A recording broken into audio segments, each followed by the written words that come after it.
Tiger Woods just made a decision that nobody in the golf world saw coming, and Rory McIlroy's response to it has created one of the most fascinating dynamics we've seen between these two legends in years. This isn't about LIV Golf or tour politics.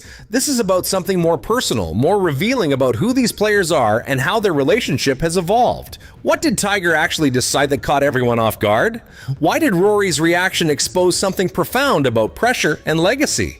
And how did one moment between golf's two biggest stars reveal truths about the sport that nobody talks about publicly? Let's start with what Tiger Woods actually said, because the context makes this so much more significant than it might initially seem. During a recent TGL match where his Jupiter Links Golf Club team faced Rory McIlroy's Boston Common, Tiger was sidelined due to ongoing recovery from his Achilles injury and back issues. Watching from the bench as his team battled Rory's squad in an intense overtime finish, Tiger did something he's almost never done publicly. He gave Rory a nickname that immediately went viral across every golf platform. He called him the Intimidator. Now that might not sound shocking on the surface, but think about who this is coming from. Tiger Woods, the most mentally dominant player in golf history, the man who built an entire career on intimidating opponents with his presence alone, just publicly acknowledged that another player has that same quality. That's not a casual compliment. That's Tiger recognizing something in Rory that mirrors what made Tiger himself so dangerous for 2 decades. But what Tiger said next is what truly shocked the golf world and revealed a decision that nobody expected. According to multiple sources close to Tiger's family, he's been advising his son Charlie Woods to study Rory's swing mechanics rather than trying to replicate Tiger's iconic but physically demanding technique. Think about what that means for a second. Tiger Woods, whose swing is one of the most analyzed and copied in sports history, is telling his own son not to follow that path. That's a stunning acknowledgement of how golf has evolved and how Tiger's approach, while devastatingly effective, came with physical costs he doesn't want Charlie to pay. Tiger's reasoning is both practical and heartbreaking when you understand the full context. His swing generated enormous power and precision, but it also required torque and stress on his body that led to multiple back surgeries, knee procedures, and injuries that eventually limited his ability to compete at the highest level. Rory's swing, by contrast, is smooth, efficient, and sustainable. It generates similar power with less physical strain, which is exactly what Tiger wants for Charlie as he develops his game and prepares for a potential professional career. This decision reveals something profound about how Tiger views his own legacy and his son's future. He's not asking Charlie to be Tiger Woods 2.0. He's giving Charlie permission to find a more sustainable path to excellence, even if that means studying someone else's technique. That takes extraordinary self-awareness and maturity from someone whose competitive fire and belief in his own methods defined an entire era of golf.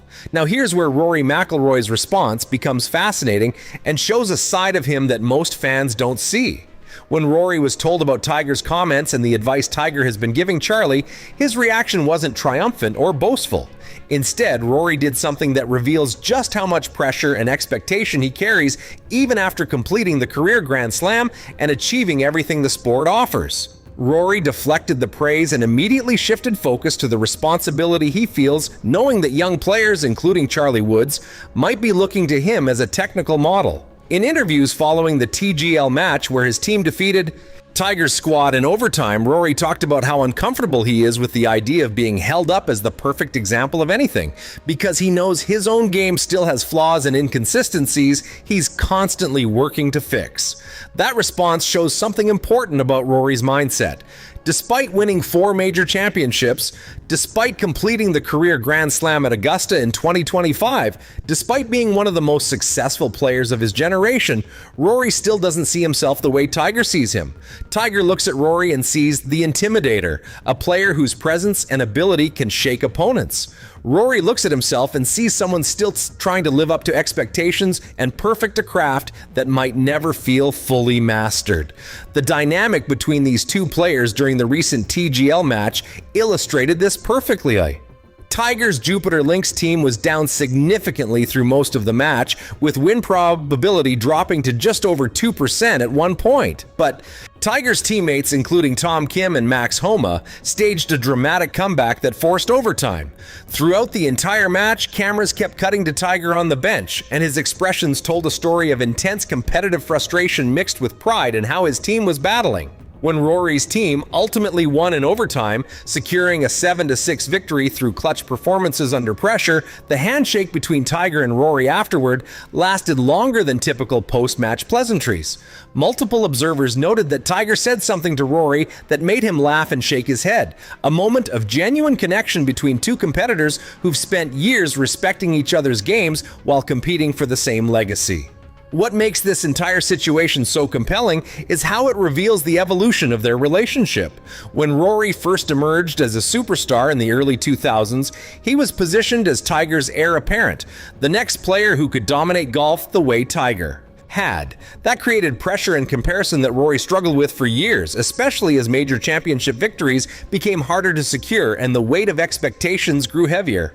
But now, with Tiger's career winding down due to injuries and age, and Rory having finally completed the career Grand Slam, their dynamic has shifted into something more collaborative and mutually respectful. Tiger can acknowledge Rory's strengths without feeling threatened. Rory can accept Tiger's praise without feeling crushed by the comparison. And both can recognize that they're at different stages of careers that have been extraordinary in different ways.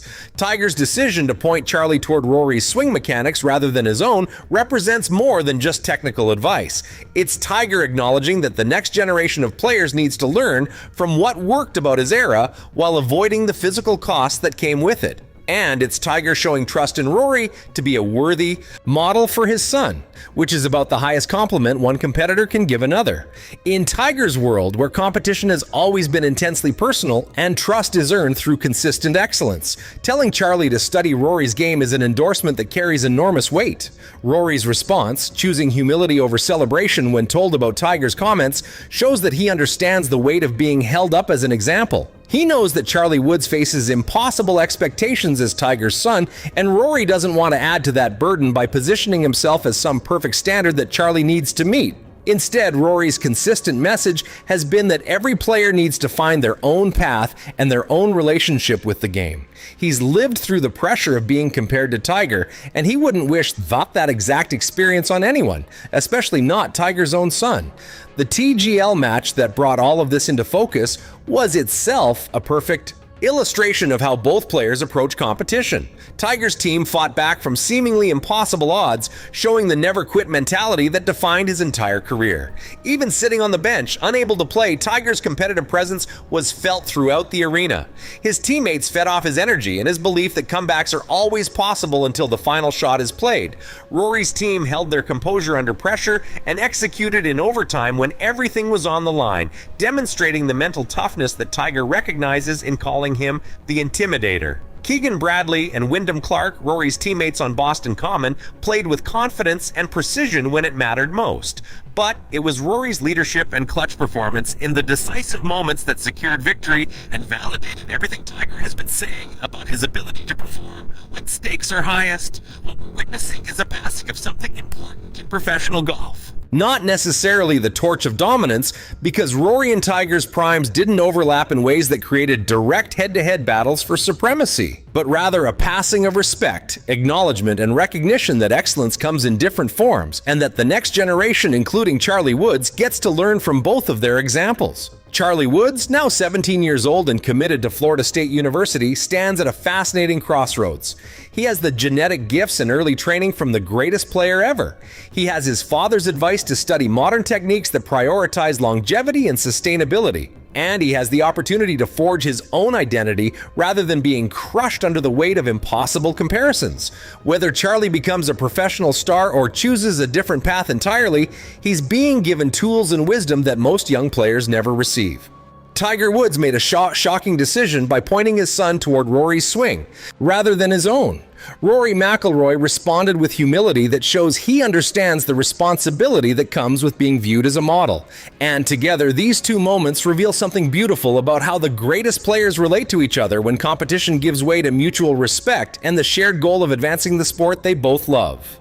This isn't just golf news. This is a glimpse into how legends think about legacy, how they prepare the next generation, and how even the fiercest competitors can find common ground in wanting what's best for the game's future.